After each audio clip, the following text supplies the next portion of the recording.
Hello friends, my name is Tom O'Connor and I'm the Chief Executive of Providence Row, the homelessness charity. And you may wonder why I'm talking to you this evening from my living room with a sleeping bag in hand.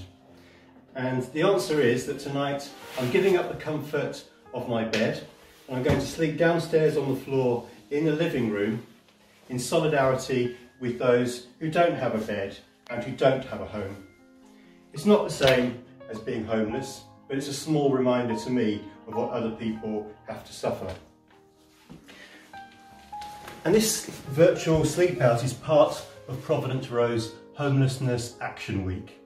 We're asking people to join us and to raise funds as part of this virtual sleep out to support the essential work that we are doing with those who are homeless. Thank you if you have already signed up to support this virtual sleep out, and if you haven't, please think about doing so or supporting us in any way that you can. And obviously make sure that your virtual sleep out is in the safety of your own home and follows all the government guidance around COVID-19 restrictions. I think homelessness is wrong. That's why I'm sleeping down here tonight. I think it's a scandal in our society which is unacceptable. Over the last 10 years, homelessness has increased year on year. But now there are actually some signs of hope. Since the pandemic began, a lot of people have been taken off the streets and are now finding homes for the first time, for many years. I'll just give you one example. In Tower Hamlets in East London, we have a day centre, and in the local community around us, 100 people who were rough sleeping before the pandemic now have a place to call home and are now on their road to recovery.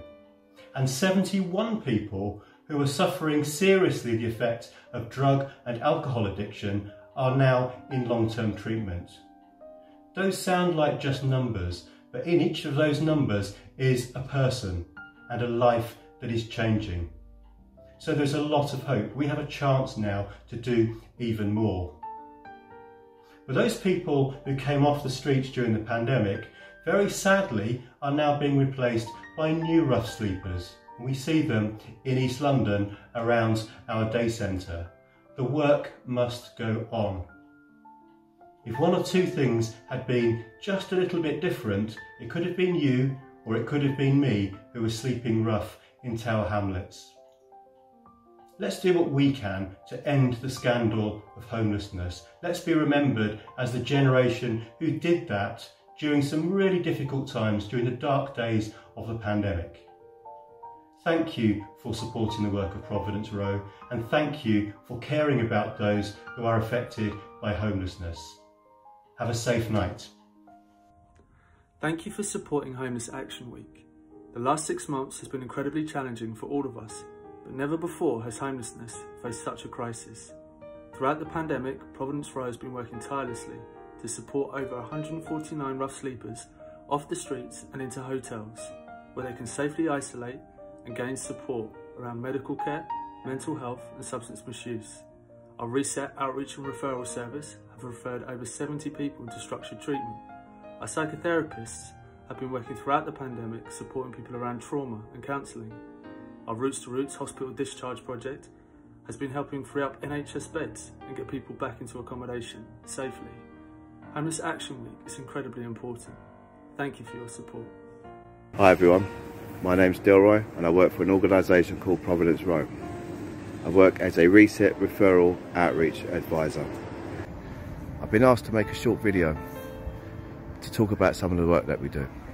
So we primarily work with rough sleepers and try to engage them in drug treatment. Sometimes this can happen very quickly, other times it might take a number of months, maybe 8 months to build trust and to be able to get someone into drug treatment. So since the pandemic started, most rough sleepers have been placed in emergency hotels and in hostels. Since then, and since I've had accommodation, it's been a lot easier to engage people into drug treatment. In fact, I think we've had a record number of referrals this quarter. So it's not been easy for anyone during this pandemic, especially rough sleepers and people with substance misuse issues. But the thing is that what I realised is that they are remarkably resilient. They survived horrific trauma and the horrific life of being on the street and taking substances. Since people have been in hostels and hotels, we've been doing a lot of harm minimisation work. A lot of the needle exchanges have been closed. So we've been making sure that people have been getting lots of clean needles and the stuff they need to prevent infection, and also naloxone, which we give if people overdose. Yeah. So it's been very tough, but at the same time very rewarding, because we've got to help a lot of people. Since we've been working with people in this way, we have had some really great outcomes. There's nothing beats seeing a smile on clients' faces. In fact, I just saw 2 clients just a minute ago who walked over to me with beaming smiles. What I realised about the rough sleeping community is they are remarkably resilient, and with the right guidance, they're able to achieve their goals. I too am a former rough sleeper, and I would personally like to thank anyone who works for services, who helped to prolong my life long enough so I was able to achieve what I have today. Anyway, I really enjoyed making this video. I think I've done about 50 takes. Thank you very much. Hiya, my name's Kelly, 42 years old, 3 beautiful daughters, absolutely amazing. So my life's in a good place right now. It wasn't always like that. From the age of 11 is my first big memory of where it all went wrong. Up until then, life was pretty good. You know, the whole dream, surprise holidays, Sunday dinners, Christmases were absolutely fantastic. So I had a good childhood until the age of 11, like I said. Due to my mum and dad's breakdown, we had to leave the family home, which meant literally waking up one day and just leaving me, my mum and my sister. Never knew that side of life existed. Homeless people's units, never heard of them. So we ended up being given some emergency accommodation in a hotel down the West End. It's definitely different experience. So we was there for quite a while. That was probably when I started noticing my mum's mental health. Noticed I wasn't coping too well. Lost a friend to sort of heroin. She OD'd. Everything become a negative place, very negative. Wanted to escape from reality myself, ended up taking drugs myself, having a nasty experience, left me suffering with post-traumatic stress disorder. Wasn't great, so yeah, that's when my mental health kind of kicked in as well. It wasn't all bad. By the age of 21, I'd met my, perfect partner, had started my family, but still carried the effects of a traumatic lifestyle. Over the years, a lot of therapy, a lot of self-help has managed to get me to where I'm at today. Now, all them nasty experiences, I myself can't look at them that it was the worst thing in the world. There has to be a reason that happened to me. And whether that reason is to give me the experience to be able to help back, then I can take something away from it, something positive. So that's where I'm at today. Went to Providence Row.